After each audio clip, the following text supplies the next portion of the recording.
Los números no mienten.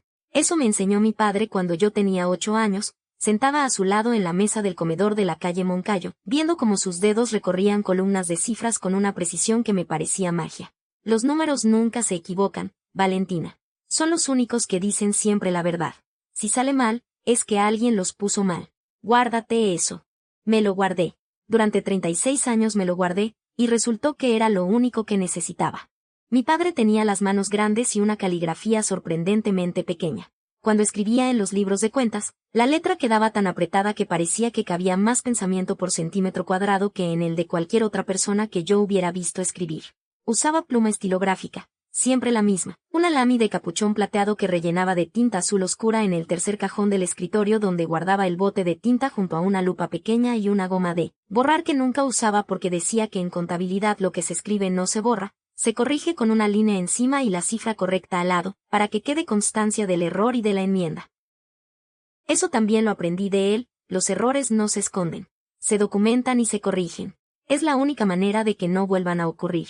Cuando murió yo tenía 35 años e Iñaki tenía 7. Murió en invierno, en el hospital de Huesca, después de 6 semanas que fueron muy largas y al mismo tiempo demasiado cortas para prepararse. Me dejó el piso de la calle Moncayo, los libros de cuentas encuadernados, la lami estilográfica, y la frase de los números. También me dejó una carta que escribió a mano cuando todavía podía hacerlo, donde me decía que estaba orgulloso de mí y que esperaba que no olvidara lo que valía. La carta está en el cajón derecho del escritorio de mi despacho, doblada en 3. La he leído muchas veces en estos 9 años. Más en algunos periodos que en otros. Esta historia empieza en una cena que no debería recordar con tanta nitidez. Era un viernes de marzo, hacía frío todavía en Zaragoza. Ese frío seco de la ribera del Ebro que cala distinto al frío húmedo de otras ciudades, y yo llevaba puesto el vestido negro de punto que compré 3 temporadas atrás y que solo saco para las cenas de compromiso. El restaurante era de esos que tienen cartas sin precios para las mujeres. Rodrigo lo eligió porque hacía buena impresión con sus socios y porque en ese tipo de lugares la gente habla más despacio y en voz más baja, lo que a él le parece sinónimo de importancia. Los socios eran 2, Marcos Villanueva, arquitecto como Rodrigo, con quien llevaban años compartiendo proyectos grandes, y Ferran Dalmau, promotor inmobiliario barcelonés que había venido a Zaragoza para cerrar un acuerdo sobre un edificio de oficinas en el Paseo de la Independencia. Con ellos venían sus respectivas parejas, Claudia y Berta, 2 mujeres que llevaban la conversación con la soltura de quien ha asistido a cientos de cenas como esa y sabe exactamente cuándo intervenir y cuándo callar. Yo llevaba 3 semanas con una biopsia en proceso. No de algo grave, resultó benigno, pero en esas 3 semanas no lo sabía. Rodrigo tampoco lo sabía porque no se lo había contado. Había aprendido a no contarle las cosas que me preocupaban porque su respuesta invariable era reducirlas a algo manejable, a algo que yo exageraba, a algo que las mujeres de mi edad tienden a magnificar según él. De manera que me fui sola a las pruebas, esperé sola los resultados. Y esa noche de viernes de marzo estaba sentada a su derecha en aquella mesa con la incertidumbre médica guardada como un bulto pequeño detrás del esternón y la sonrisa puesta porque eso era lo que se esperaba de mí. Ferran hablaba del proyecto. Explicaba los números de rentabilidad esperada, la proyección a 5 años, los condicionantes del mercado inmobiliario en Aragón frente a Cataluña. Hablaba bien, con precisión, con ese tono de quien maneja cifras cotidianamente y sabe que aburren a los que no las entienden pero no le importa porque a los que le importan sí las entienden. Yo escuché, y vi algo. Había un error en la proyección que Ferran había presentado en un papel doblado junto a la copa de agua. No era un error enorme. Era una inconsistencia en el cálculo del coeficiente de rentabilidad neta, donde había confundido la base de cálculo anual con la trimestral, lo que hacía que la cifra final resultara un 16% más optimista de lo que debería ser. 16% sobre una inversión de 3,5 millones es una diferencia que tiene consecuencias. Levanté la mano, despacio. Es un gesto que hago cuando quiero decir algo sin interrumpir. Lo heredé de mi padre que hacía lo mismo en las reuniones de vecinos. Ferran me miró. Rodrigo también me miró. En los ojos de Rodrigo había ya algo que yo reconocía, la tensión de quien no sabe qué va a salir de tu boca pero teme que sea inapropiado. Perdona que interrumpa, dije a Ferran. Creo que hay un pequeño error en la base de cálculo del rendimiento neto. Si la proyección es anual, el coeficiente del segundo tramo debería ser 4 veces mayor que el que aparece aquí. Tal como está, el resultado final está sobreestimado en torno a un 16%. Ferran se quedó callado un segundo. Cogió el papel. Lo miró. Frunció el ceño. Y Rodrigo dijo, con la voz de quien pide disculpas por algo ajeno, perdona a Valentina, es contable, Tiene tendencia a ver números por todas partes. Son deformaciones profesionales. Se rió. Marco se rió. Berta sonrió con la boca cerrada. Claudia miró su copa. Yo me quedé con la frase a medio terminar en la boca, sin poder decir el resto porque el momento había pasado. Ferran siguió hablando, pero 10 minutos después, cuando creía que nadie lo observaba, cogió el papel y empezó a recalcular algo con el bolígrafo en el margen. Vi cómo el ceño se le fruncía. Vi cómo miraba a Rodrigo un segundo con una expresión que no era de complicidad sino de algo más serio. Y vi cómo guardaba el papel en el bolsillo de la chaqueta. Yo no dije nada más esa noche. Comí, respondí a lo que me preguntaron, que fue poco, y cuando Claudia y yo fuimos juntas al baño ella me dijo en voz baja, mientras se retocaba el pintalabios delante del espejo, tienes razón en lo del cálculo, por cierto. Ferran me lo confirmó antes de pedir el postre. Gracias, dije. ¿Cómo lo viste tan rápido?, preguntó. Mi padre me enseñó, respondí. En el coche de vuelta, Rodrigo condujo en silencio durante 15 minutos. Luego dijo, no vuelvas a hacer eso. ¿El qué? Corregir a mis socios delante de todo el mundo. Lo hiciste quedar mal. Le hice quedar bien, dije. El error en ese cálculo podría haber costado dinero real. No te estoy pidiendo que analices la situación, dijo Rodrigo. Te estoy diciendo que no lo hagas más. En estas cenas tu papel es acompañar, no asesorar. Entendido. No respondí. Miré la calle por la ventanilla. Las farolas del paseo reflejadas en el pavimento mojado, la ciudad de noche, fría y quieta. Los números no mienten. Pero a veces cuesta tiempo entender qué te están diciendo exactamente. Antes de contar lo que vino después, necesito contar quién soy. No quién soy según Rodrigo, que es una versión considerablemente más corta y más plana que la real. ¿Quién soy de verdad? Me llamo Valentina Sosa Mendoza. 44 años, nacida en Huesca, viviendo en Zaragoza desde los 22 cuando vine a estudiar la carrera de Económicas y no me fui. Soy socia de una asesoría contable mediana, Sosa y Asociados, que fundé con mi apellido y mis primeros clientes hace 12 años y que lleva 9 años funcionando bien, con una cartera de clientes que creció por recomendación, que es la única manera que vale. No tengo socios activos ahora mismo porque el último se fue a montar su propia empresa y yo decidí que prefería llevar el negocio entera y tener las decisiones claras. Mi padre era contable municipal. Trabajó 40 años en el Ayuntamiento de Huesca, en el Departamento de Presupuestos, y se jubiló con un expediente inmaculado y una colección de libros mayor encuadernados a mano que guardaba en la estantería del despacho de casa con el mismo orden y el mismo respeto con que otros padres guardan trofeos. Me enseñó contabilidad antes de que yo supiera que eso era lo que hacía. Me sentaba a su lado, me mostraba las columnas, me explicaba que cada cifra tiene un porqué y que si algo no cuadra es que falta el porqué de algo. Murió hace 9 años. Iñaki tenía 7. No llegó a verlo crecer pero dejó su manera de ver las cosas y yo procuro que eso no se pierda. Iñaki tiene ahora 16 años.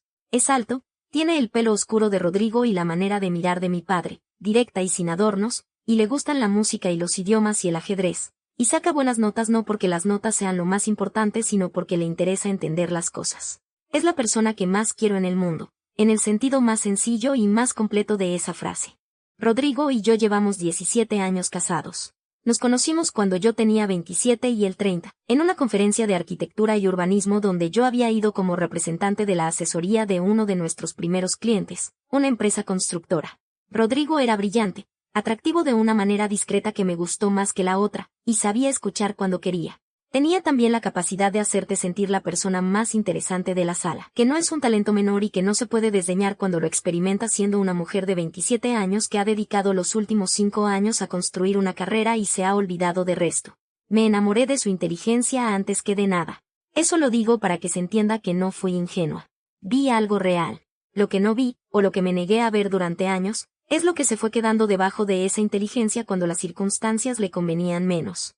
Los primeros años fueron buenos. Tengo que decirlo porque es verdad y porque si no se dice parece que todo lo que vino después es inevitable, que era predecible desde el principio, y no lo era. En los primeros años Rodrigo me preguntaba por los clientes de la asesoría con interés genuino, me consultaba sobre los presupuestos de sus proyectos porque sabía que mi criterio era sólido en números. Cocinábamos juntos los domingos. Viajamos a Lisboa y a Ámsterdam y a una casa rural en el Pirineo donde no había cobertura y eso era exactamente lo que queríamos. Cuando nació Iñaki estuvo presente y atento de una manera que me pareció real.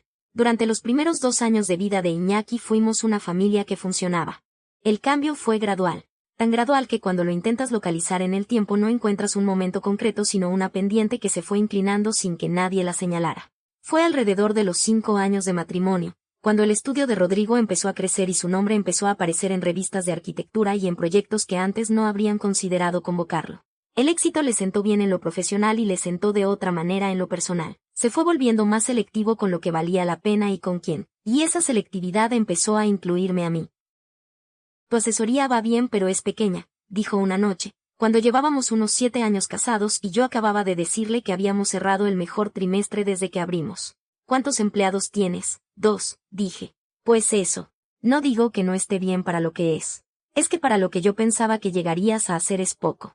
Y como lo dijo con ese tono de preocupación genuina, como si le doliera que yo no hubiera llegado más lejos. Me quedé callada en vez de preguntarle qué demonios se había pensado que yo llegaría a hacer y con qué base lo pensaba. Eso fue el principio. Después vinieron otros comentarios del mismo tipo, siempre envueltos en esa razonabilidad aparente que los hacía difíciles de rebatir. No dices eso con mala intención, ¿verdad? Es solo que a veces conviene que alguien de fuera te diga lo que tú no ves. Y como una parte de mí seguía queriendo creerle cuando decía que lo hacía por mi bien, me lo creía a medias y sufría a medias y funcionaba a medias en mi propia vida. Rodrigo es arquitecto de éxito. Tiene su propio estudio, Esteve Arquitectura, con 3 empleados y una lista de proyectos respetables en Zaragoza y alguno en Madrid. La gente lo respeta. Sus colegas lo respetan. En cenas como la del viernes de marzo parece exactamente el tipo de persona que querías tener al lado.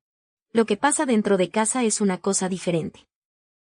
No es violencia física. Nunca lo fue. Pero hay maneras de reducir a alguien que no dejan marcas visibles y que son exactamente igual de efectivas. Lo que Rodrigo hacía era más útil que los gritos y más duradero, era la acumulación de pequeños descréditos cotidianos que juntos formaban un relato sobre quién era yo y lo que valía. Un relato que él construyó despacio y al que yo fui cediendo terreno sin darme cuenta de que cedía. La asesoría es pequeña. Tus clientes son limitados. Tu opinión sobre esto carece de perspectiva. Siempre lo dice con buenas intenciones. Siempre es por mi bien. La cena de marzo fue diferente porque había testigos. Y porque Claudia me dijo en el baño lo que me dijo. Y porque Ferran me mandó un mensaje al día siguiente, al número de teléfono que Rodrigo le había dado al presentarnos, diciendo simplemente, gracias por la corrección. Era necesaria. Ese mensaje de 3 palabras. Guardé ese mensaje y no lo borré. La semana siguiente a la cena, llegué a la asesoría más temprano de lo habitual. Begoña, que lleva 10 años conmigo como responsable fiscal, había puesto ya el café y tenía los extractos del mes de febrero encima de la mesa para una reunión con un cliente de la tarde. Begoña lleva los años suficientes trabajando conmigo para conocerme mejor que yo misma en algunas cosas. Es de Teruel, tiene 51 años, una hija en Madrid, y una manera de decir las cosas que es directa sin ser brusca, que es el tipo de honestidad que funciona en la contabilidad y en la vida. Me miró cuando entré y dijo, tienes cara de no haber dormido bien. Estoy bien, dije. Ya, dijo ella, que es su manera de decir, no te creo pero no voy a insistir ahora. Me senté en mi despacho y abrí el ordenador. Pero en vez de abrir los archivos de clientes que tenía pendientes, abrí el gestor bancario de la cuenta personal. La cuenta personal mía, la que heredé de mis padres y que nunca unifiqué con la cuenta familiar porque mi padre me dijo siempre, ten algo tuyo. No para desconfiar de nadie. Para ser tú. Empecé a mirar. No buscaba nada en particular. Solo miraba. Y entonces, porque los números no mienten, vi algo. Durante 17 años de matrimonio habíamos tenido una cuenta conjunta para los gastos de la casa y de la familia. La hipoteca, los suministros, los gastos de Iñaki, las vacaciones, los seguros. Yo ingresaba en esa cuenta la mitad de lo que ganaba. Rodrigo ingresaba lo que decía que ingresaba, que era más que yo aunque no lo comprobaba porque no tenía razón para comprobarlo. Oh, eso pensaba. Lo que vi esa mañana fue un patrón.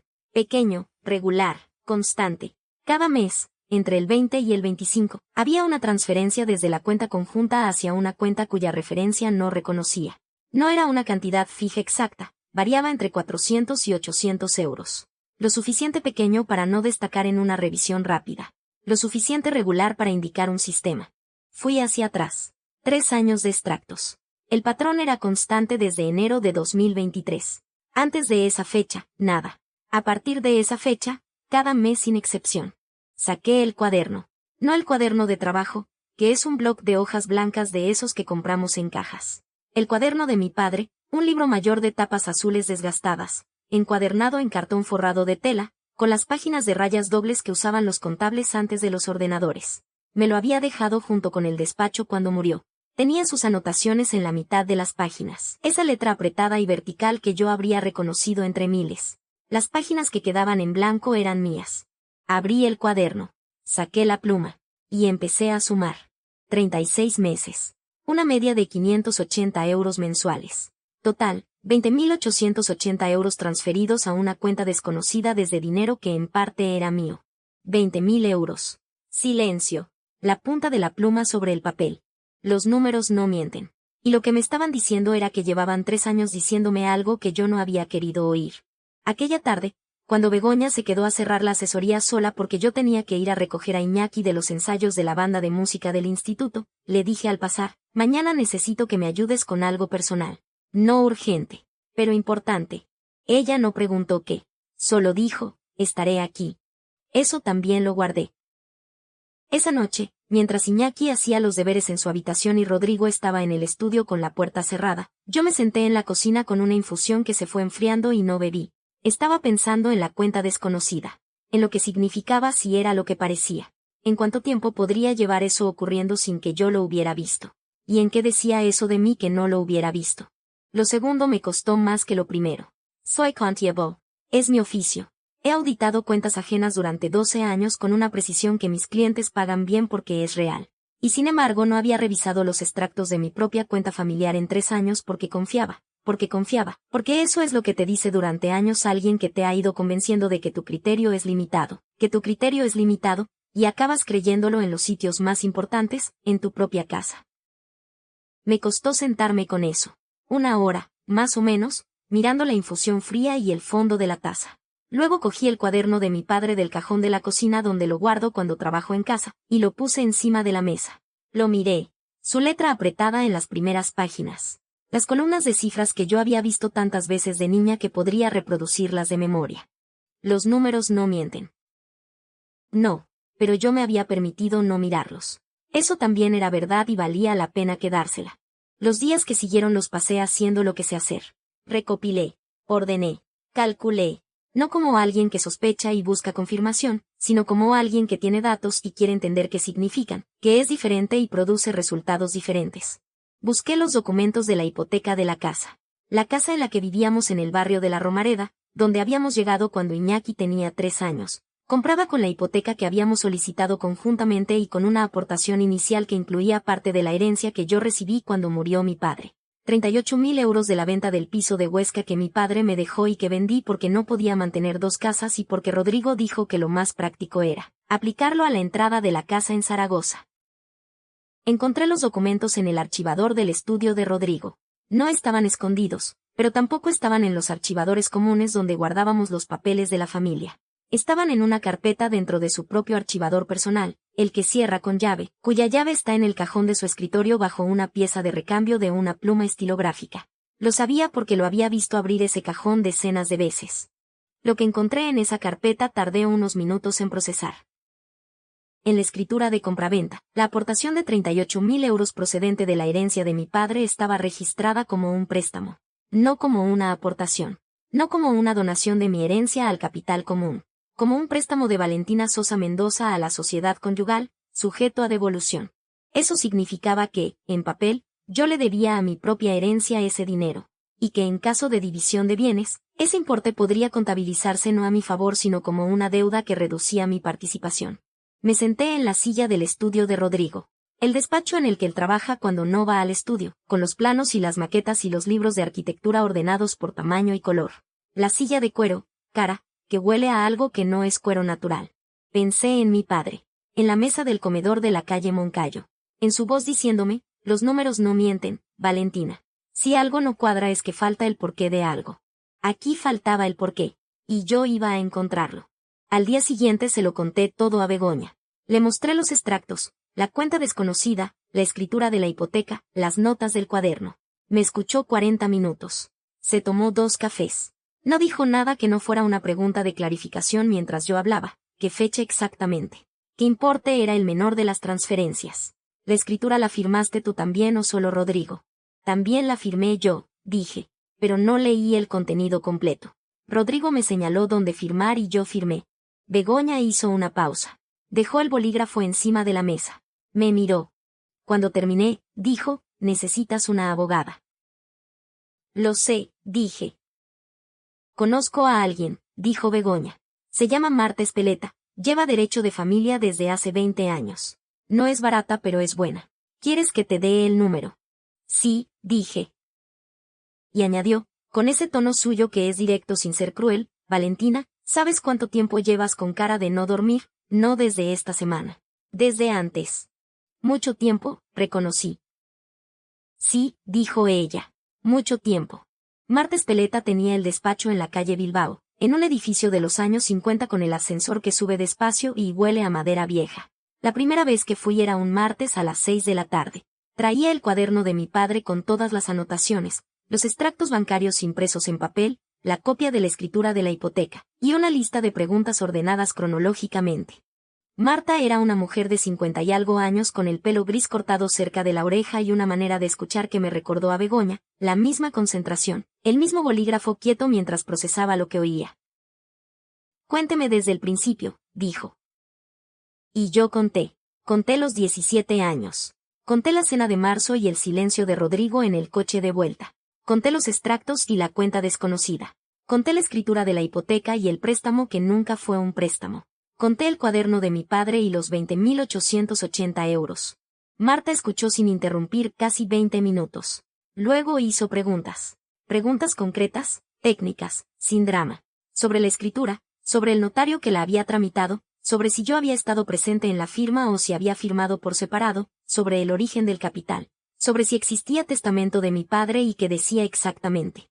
Si existe testamento, dije, tengo copia. Mi padre fue muy explícito. El piso de Huesca y los ahorros asociados son una donación a mi hija Valentina Sosa Mendoza, sin condiciones y sin obligación de restitución. Marta escribió algo. Luego dijo, el testamento tiene fecha anterior a la escritura de la hipoteca. Sí, dije, 4 años anterior. Entonces hay un conflicto entre documentos, dijo. Y en ese conflicto, el testamento prevalece sobre la escritura. La calificación del aporte como préstamo no tiene validez jurídica frente a un testamento que lo califica como donación sin restricciones. Alguien lo intentó y puede que lo intentara sabiendo que funcionaría mientras usted no lo revisara. Pero no funciona en un juzgado. Sentí algo aflojar dentro del pecho. No alivio todavía. Todavía no. Algo más como el momento en que una columna de números cuadra después de horas buscando el error. ¿Y la cuenta desconocida? Pregunté. Para eso necesito más información, dijo Marta. Tiene el número de cuenta completo. Lo tenía. Lo había copiado del extracto con la misma precisión con que copio cualquier dato que va a necesitar comprobación. Marta llamó a alguien. Habló en voz baja. Cuando colgó dijo, mañana sabremos a quién pertenece esa cuenta. Sabemos al día siguiente. La cuenta estaba a nombre de una sociedad limitada llamada E-Proyectos S.L. Los socios registrados eran Rodrigo Esteve Palacios y una persona llamada Carmen Hidalgo Sanz. No conocía ese nombre. Lo busqué. No tardé mucho. Carmen Hidalgo Sanz aparecía en el perfil de LinkedIn de Esteve Arquitectura como colaboradora externa. En las fotos del estudio que Rodrigo había subido a la página web en los últimos 2 años, aparecía en varias. En una de ellas estaba sonriendo junto a Rodrigo en la presentación de un proyecto en Madrid, en diciembre de 2024. Lo miré un rato. La foto. Rodrigo sonriendo. Yo no fui a esa presentación porque Iñaki tenía un concierto del instituto ese fin de semana y decidimos que uno de los dos tenía que quedarse. Cerré el ordenador. Fui a la cocina. Me hice un café. Me lo tomé de pie mirando el patio interior desde la ventana. Iñaki llegó del instituto a las 2:30. Almorzamos juntos. Le pregunté por el examen de inglés que tenía esa semana. Le escuché explicarme el sistema de phrasal verbs que le habían explicado y que encontraba innecesariamente complicado comparado con el resto de la gramática. Reímos. Comí sin hambre pero comí. Cuando se fue a su habitación a estudiar, volví al cuaderno de mi padre. Abrí en la página donde había dejado las anotaciones. Añadí el nombre de Carmen Hidalgo. El nombre de E-Proyectos S.L. La fecha de constitución de la sociedad, febrero de 2023. El mismo mes en que empezaron las transferencias. Los números no mienten. Y los nombres tampoco. Lo que siguió fueron 6 semanas de trabajo silencioso. No lo llamo de otra manera porque es lo que fue, trabajo. El mismo tipo de trabajo que hago cuando audito las cuentas de un cliente, con la misma metodología, con el mismo rigor, con la diferencia de que el cliente era yo misma y el objeto de la auditoría era mi propio matrimonio. Recopilé declaraciones de renta conjuntas de los últimos 5 años. Identifiqué los ingresos de Rodrigo declarados frente a los reales, que no coincidían exactamente porque había facturas del estudio que no aparecían en las declaraciones. No era gran cosa en términos absolutos, pero era suficiente. Documenté las transferencias mes a mes, con fechas y referencias. Hice un cuadro comparativo de los gastos de la casa frente a lo que cada uno había aportado realmente, corrigiendo la escritura de la hipoteca con los términos correctos del testamento de mi padre. Marta recibía los documentos según los iba preparando. Cada vez que le enviaba un bloque nuevo, me llamaba al día siguiente con sus observaciones. Nunca exageraba lo que encontraba. Tampoco lo minimizaba. Decía exactamente lo que era y lo que podía significar, y luego me preguntaba si tenía algo más que añadir. Era el tipo de profesional que trata al cliente como a alguien que puede manejar la verdad, lo cual me parecía elemental y al mismo tiempo, en esas semanas, sentía como un privilegio. Un martes me llamó para decirme que la constitución de E-Proyectos S.L. había sido tramitada por el mismo notario que había redactado la escritura de la hipoteca. El mismo notario. No dije nada durante unos segundos. Fuera de la ventana de la asesoría los plátanos de la calle empezaban a tener hojas nuevas. Uno de esos detalles sin importancia que recuerdas porque el cerebro necesita agarrarse a algo concreto cuando procesa algo que todavía no sabe cómo nombrar. ¿Eso es relevante legalmente? Pregunté. Puede serlo, dijo Marta. Como mínimo es un hilo que tirar.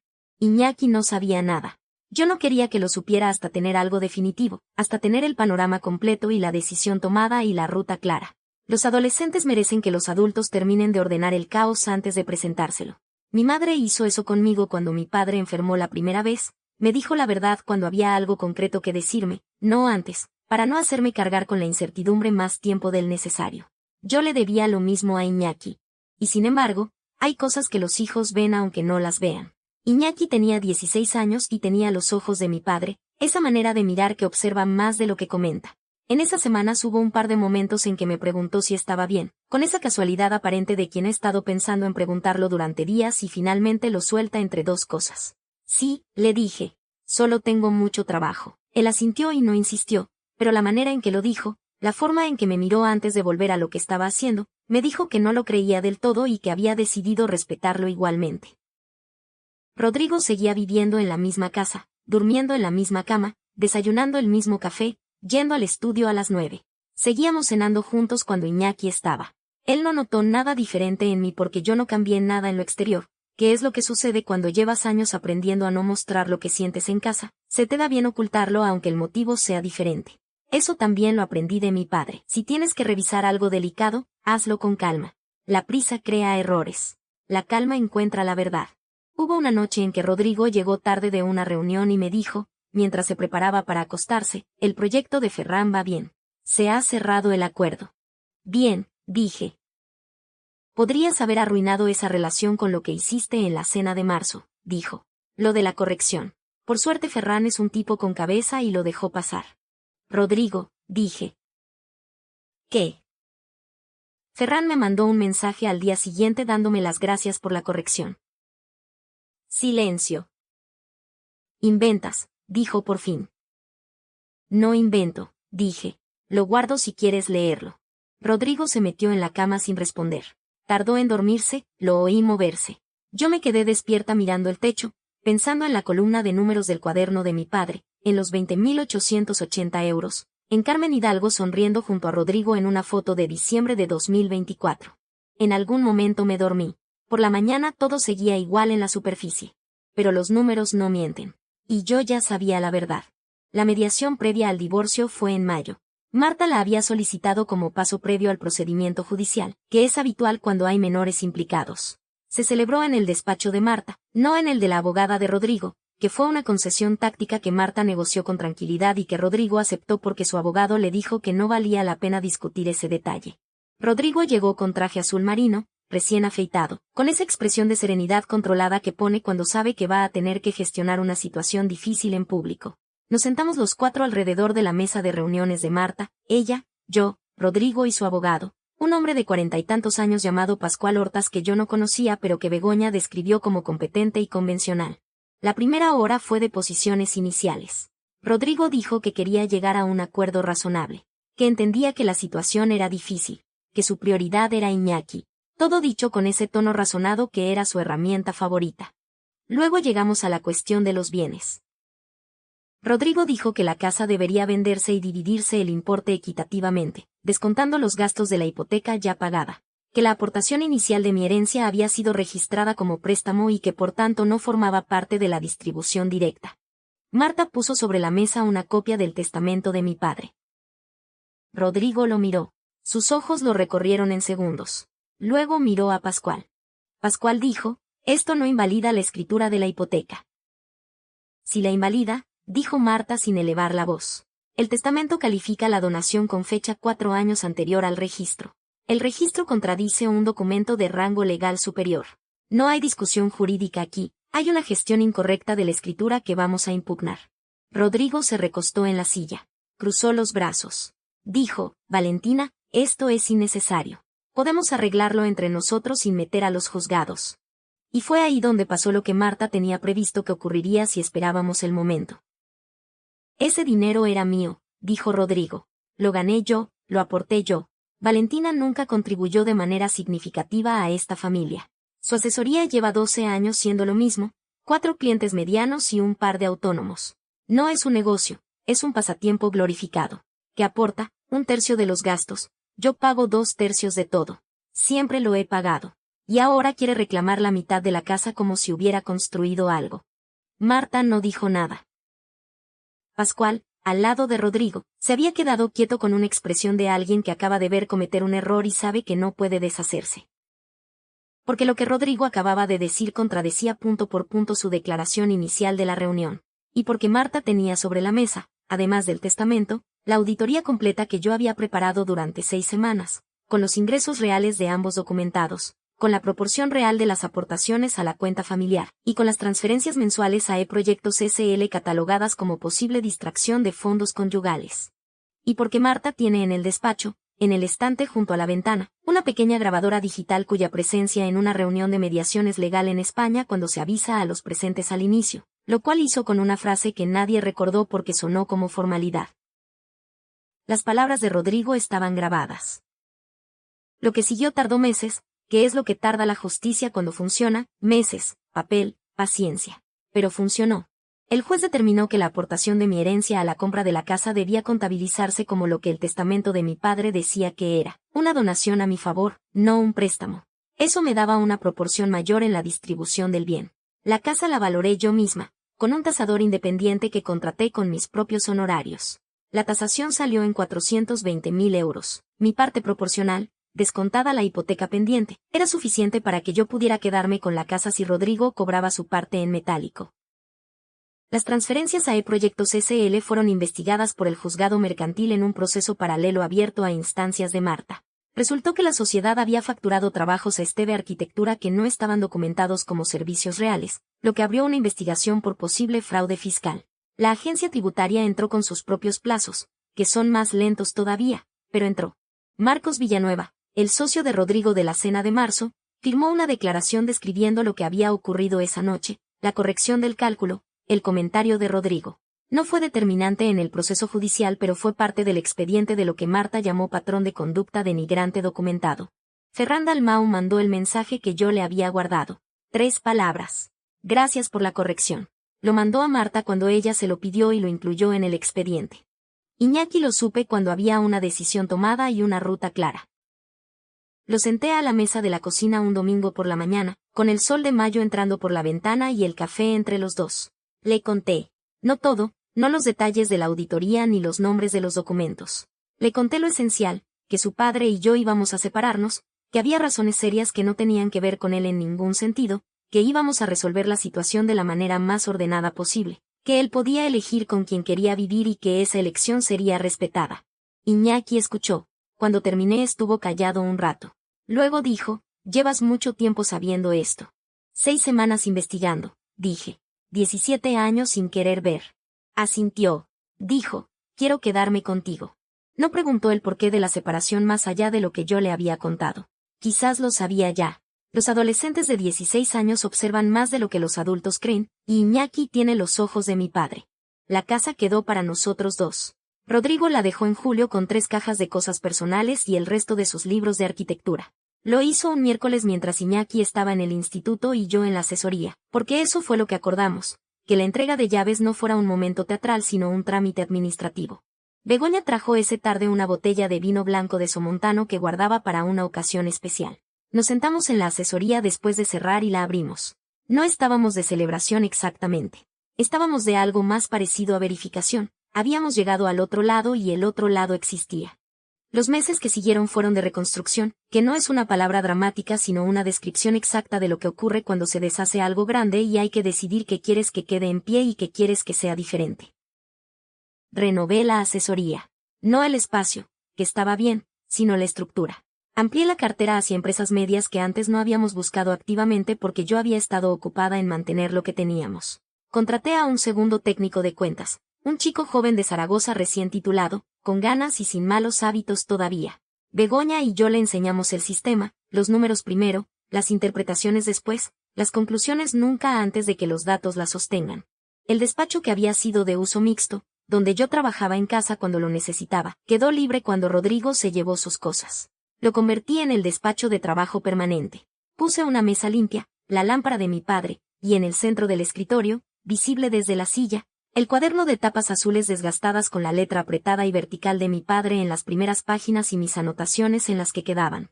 Iñaki lo vio un tarde y dijo, «Ese es el cuaderno del abuelo». Sí, dije. ¿Por qué está ahí? Porque fue lo que usé cuando necesité pensar con claridad, dije. Y porque quiero tenerlo cerca. Iñaki lo miró un momento. Luego dijo, «El abuelo habría estado orgulloso». No respondí. No hacía falta. La investigación de la agencia tributaria sobre E-Proyectos SL concluyó meses después con una regularización que Rodrigo tuvo que pagar con intereses. No fue la ruina, pero fue suficiente para que varios clientes de Esteve Arquitectura buscaran otros estudios para sus proyectos siguientes. El nombre del estudio perdió parte del lustre que había tenido, que es el tipo de consecuencia que no viene de una sentencia judicial sino de la reputación, que funciona igual que la contabilidad, lenta en acumularse, rápida en deshacerse cuando algo falla. Carmen Hidalgo, a quien nunca conocí personalmente, disolvió su participación en E-Proyectos SL en el mes de agosto. Lo vi porque seguí mirando el registro mercantil durante un tiempo, no por rencor sino por hábito profesional.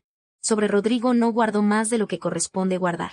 Fue 17 años de mi vida y fue el padre de Iñaki y esas dos cosas son ciertas y permanentes aunque el matrimonio no lo fuera. Lo que sí sé, y que vale la pena decir, es que la persona que reduce a otra durante años no lo hace por descuido ni por carácter difícil. Lo hace porque funciona mientras la otra persona lo permite. Y el día que deja de funcionar, todo lo que sustentaba esa dinámica se derrumba bastante rápido.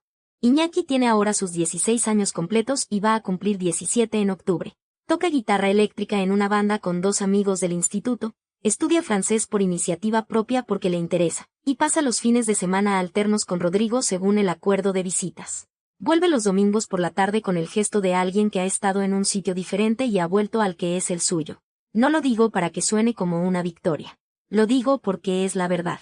Una mañana de septiembre, casi un año después de la cena de marzo, entré a la asesoría más temprano de lo habitual. Begoña no había llegado todavía. Puse el café, encendí el ordenador, abrí los archivos del día. Y antes de empezar, abrí el cuaderno de mi padre. No para anotar nada. Solo para ver su letra. Esas columnas de números que él hacía con la pluma, iguales y ordenadas, con los totales subrayados en rojo. 40 años de trabajo honesto en ese cuaderno. 40 años diciéndole a los números que dijeran la verdad. Los números no mienten. Eso me dijo mi padre cuando yo tenía 8 años. No necesité entender todo lo que significaba esa frase cuando la oí. La guardé y la usé cuando la necesité. Y lo que encontré cuando la usé no fue solo la manera de recuperar lo que me pertenecía. Fue la manera de recordar quién era cuando todavía no había aprendido a dudar de eso. El cuaderno azul sigue en el escritorio de mi despacho, en el centro, donde lo veo cuando trabajo y cuando pienso y cuando necesito recordar de dónde vengo y qué es lo que siempre supe hacer. Los números no mienten. Nunca lo han hecho. Lo que a veces falla es la persona que se niega a mirarlos.